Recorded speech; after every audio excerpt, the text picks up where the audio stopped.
Habari, karibu katika mada ya leo. Leo tunakwenda kuangalia moja mada muhimu sana kuhusu huduma ya kwanza kwa mtu mwenye kwikwi. Ni mwendelezo wa kitabu chetu kinachohusu huduma ya kwanza, elimu ya msingi. Ni kitabu kizuri sana ambacho kimeelezea mambo ya huduma ya kwanza yanayohusu vitu mbalimbali. Sasa katika sura hii ya huduma ya kwanza mtu mwenye kwikwi, mwandishi wa kitabu hiki ameanza na hadithi fupi. Amesema kwamba ilikuwa ni siku yenye jua kali na Faraja alikuwa akiketi pamoja na marafiki zake wakipumzika baada ya mchaka wa mazoezi. Wakiwa wanacheka kwa furaha, ghafla Faraja alianza kupata kwikwi kali zisizokoma. Kila alipofuta pumzi, sauti ya kwikwi ilisikika na kufanya ahisi aibu mbele ya wenzake.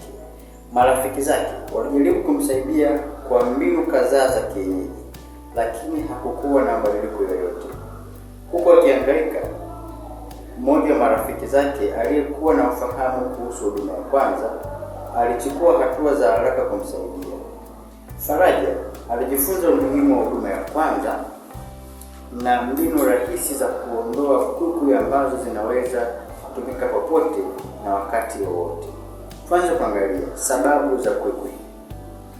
Mwandishi anatueleza kwamba kwikwi hutokea kutokana na mshtuko wa misuli ya kiwango cha tumbo, diaphragm, na inaweza kusababisha mambo kadhaa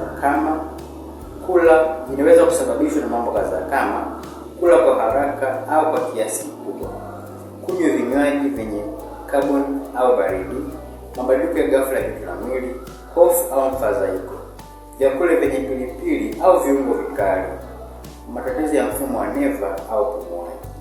Sasa tunawezaje kutoa huduma ya kwanza kwa mtu mwenye kwikwi?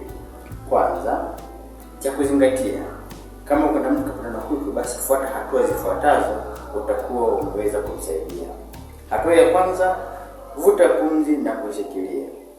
Mgonjwa anashauriwa kuvuta pumzi kwa kina na kushikilia kwa muda wa sekunde 10 mpaka 20, kisha ayachie polepole. Rudia mara kadhaa ili kusaidia kurudisha mpangilio wa pumzi.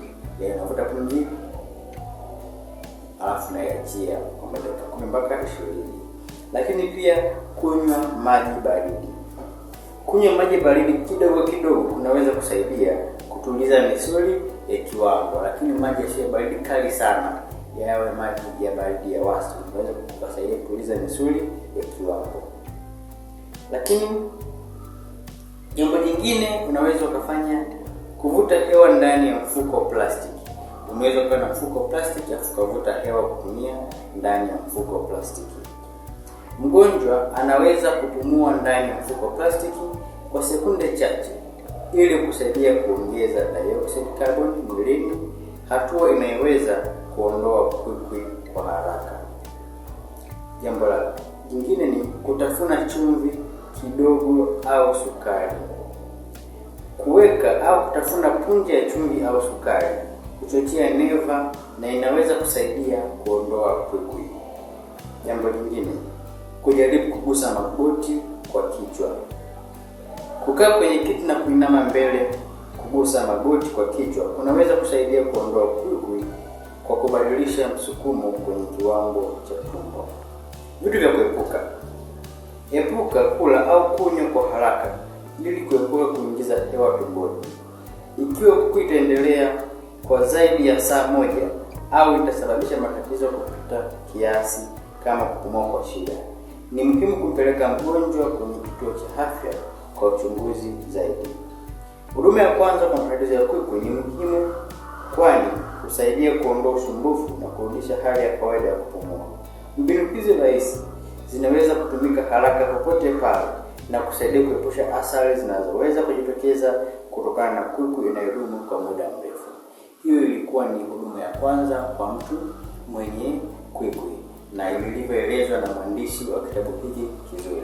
Nikushauri kama unataka kujifunza zaidi kuhusu huduma ya kwanza, unaweza ukapata kitabu hiki kizuri kinachohusu huduma ya kwanza, kimeandikwa na Daktari Len Komba. Ni kitabu kizuri sana kuhusu huduma ya kwanza. Kina zaidi ya sura 14 ya vitu mbalimbali vinavyohusu huduma ya kwanza. Nikuombe kama bado subscribe ili uwe unapata mazoezi yetu mara kwa mara. Nikutakie siku njema.